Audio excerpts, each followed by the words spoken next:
With all of the plugins, instruments, presets, and other media included with today's software, it's hard to keep track of everything.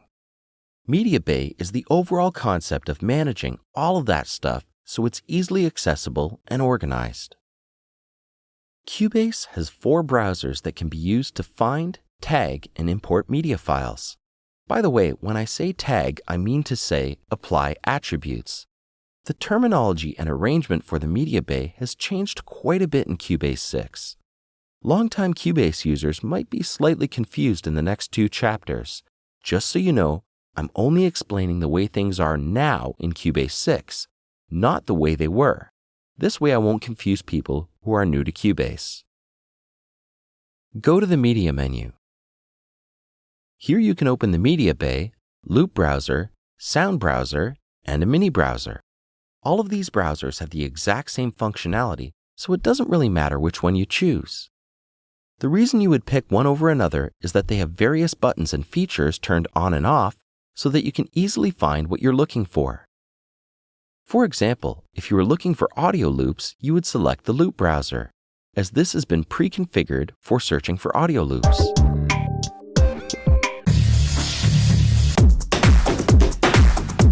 Or, if you were looking for track presets or VST plugin presets, the Sound browser would be best. Let's open up the MediaBay window by pressing F5. The MediaBay has been configured so that all of the controls are visible. It is made up of 6 different sections. Make sure you can see all of the sections by revealing them in the window layout setup. These 2 buttons to the right of the Setup button cover MediaBay preferences. The first button reveals preferences for the Locations and Results section. The second button reveals a special key command section. The Define Location section is on the left. This allows you to choose locations on your computer that MediaBay can look in for media files. And the Location Filter section is on the top of the middle window, just below the category filter. This is for finding and viewing files. The Previewer section is just below that. Here you can addition files that are selected in the Viewer section. The Attribute Inspector is on the right-hand side of the window. When a file is selected in the Viewer section, you can assign tags to the file, making organizing and searching for them much easier. You can manage the attributes or tags for each file type by clicking on this button here. We'll talk about that later on.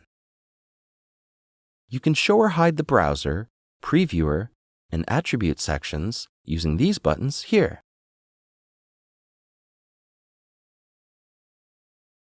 Whenever you open any of the browsers for the first time, a scan for media files needs to be performed. You can specify which folders you want to scan by making sure that there is a check mark beside their name in the browser section.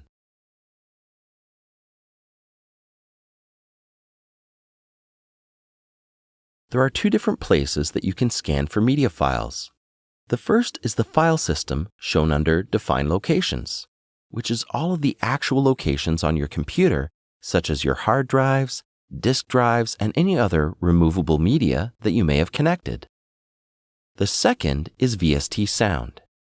This is a virtual location on your computer where all of the factory content and user presets for plugins, instruments, and loops are stored. You definitely want to have this checked, as this includes all of the content that came with Cubase or other compatible products such as Steinberg's SQL. This is also where all the presets that you create will go.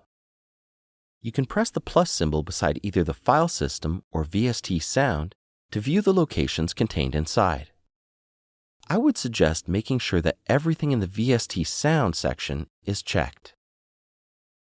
When it comes to file locations, however, there are probably a bunch of locations that don't need to be searched, that are slowing down the scanning process significantly. Make sure that only folders that you know contain media files are checked.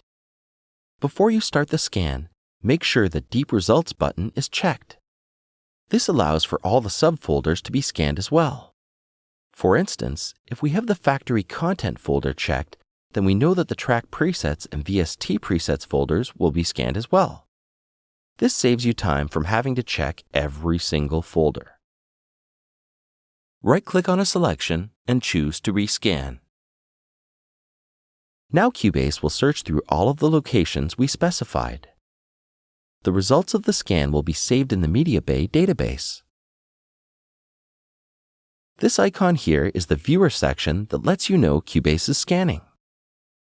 You may have noticed that the folders in the Browser section are all different colors. This tells you the scanning status of that specific folder. Allow me to explain.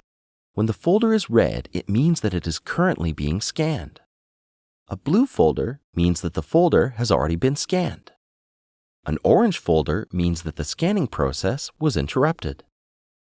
A yellow folder means that the folder hasn't yet been scanned. When the scan is complete, the icon here will stop moving. If you want Cubase to stop scanning when you close the MediaBay, go to the MediaBay section of the Preferences page and make sure that Scan Folders Only when MediaBay is open is checked.